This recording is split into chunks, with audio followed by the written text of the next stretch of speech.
Hello, Morongo Basin and listeners around the world, online at Z107.7fm.com. This is your Z107.7 local news for Saturday, October 23rd, 2024. The Mojave Desert Land Trust has announced the first meeting of the Joshua Tree Conservation Coalition. The nonprofit described the group as a powerful alliance of federal and state agencies, nonprofits, researchers, and tribal organizations coming together to coordinate efforts to protect the keystone charismatic species. They say they're spurred into action because of the possibility of Joshua Tree National Park losing 98% of its Joshua trees by the end of the century due to climate change. They want to ramp up conservation efforts and show vocal support for the species as the unique succulent impacts countless other desert plants and animals in the Mojave Desert. We'll have a link to their press release where you can sign on as a community supporter. Restoration efforts continue at the SEMA Dome at the Mojave National Preserve, where volunteers have been planting Joshua trees and tending to recovery efforts in the area following the devastating dome fire that burned 43,000 acres of Joshua tree forest. It's still been a very dry year for most of the Morongo Basin, so if you have any Joshua trees on your property or see any seedlings out on your fall walks, give them a little water. What can it hurt? We'll have links to the various efforts organizations are mounting to conserve the western Joshua tree at this story on our website, z1077fm.com. The Joshua Tree National Park has announced some upcoming trail closures. The Cholla Cactus Garden will be worked on from December to March by the Joshua Tree National Park Trail crew, improving the conditions of the loop trail to make it meet the accessibility standards set by the Architectural Barriers Act. And the 49 Palms Oasis Trail will be closed Mondays through Thursdays as trail crews improve the hiking experience by repairing some structures on the trail. That's also estimated to take until March of 2025. The park recommends heading to the Oasis of Mara or Cottonwood Springs Trail to get your fill of fan palms. You can get more information on park conditions and closures by visiting the Joshua Tree National Park's website or download the NPS app. We'll have links for both on our website.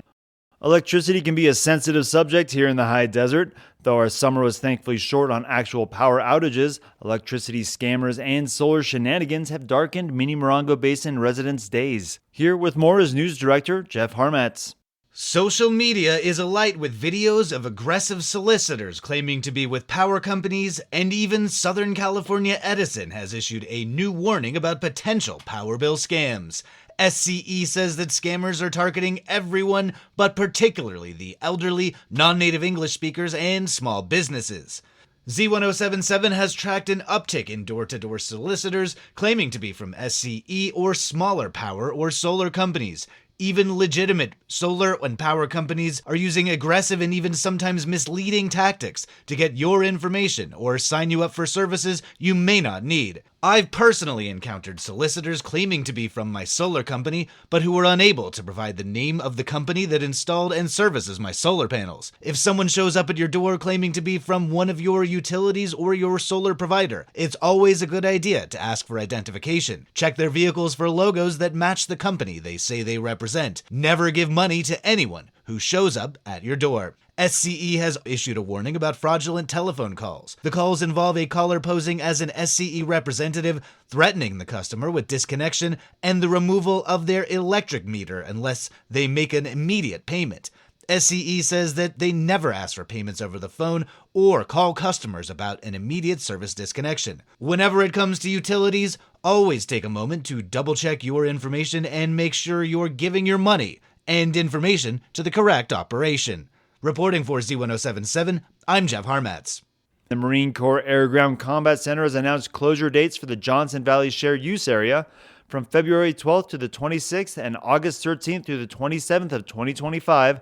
The area will be closed as they conduct military training. Those dates include the time required to inspect the area afterward to ensure the area is once again safe for public recreation. And if you really like to plan ahead, they've released the dates for 2026 as well. We'll have those and a map of the shared use area at this story on our website.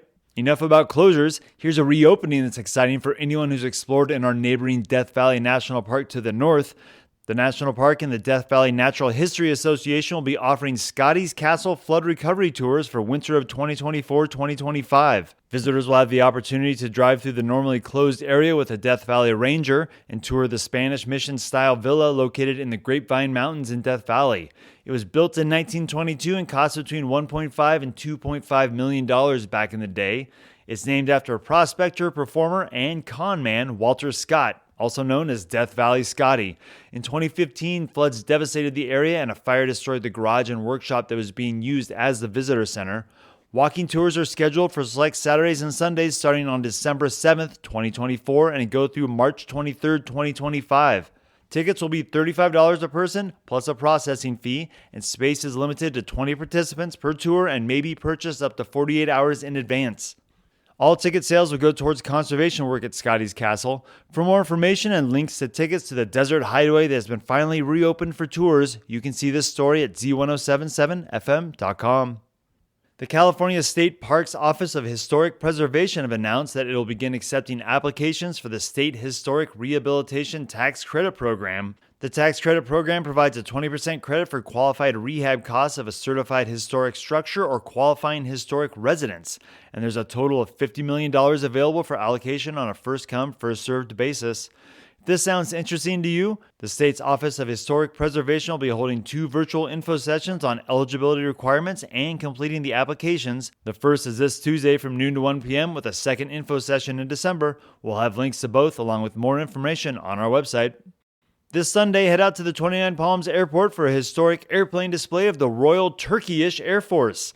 You can see vintage planes and visit with folks over free coffee and donuts while they last, and grab a hot dog from Mustard's Last Stand, too.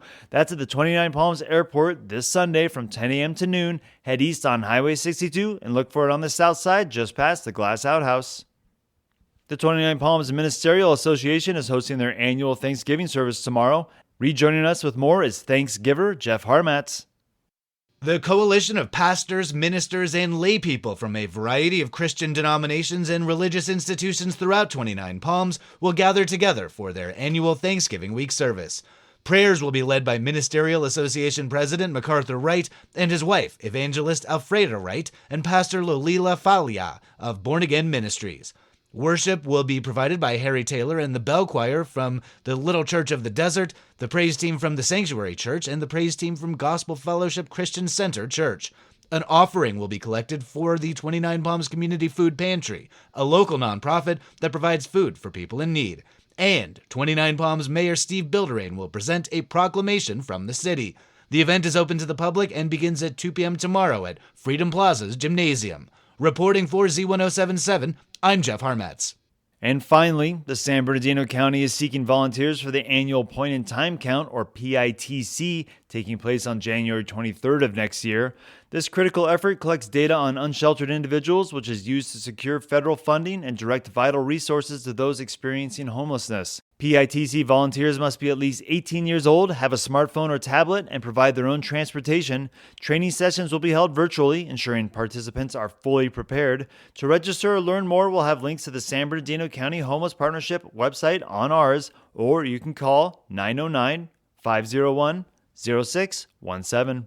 And that's your local news for Saturday. You can hear local news 7 times a day, 7 days a week at 7, 8, 9, noon, 4, 5, and 6. More Morongo Basin residents get their local news from Z107.7 than any other source. Reporting out of Joshua Tree, California, alongside the award-winning Z107.7 news team, I'm Robert Hayden.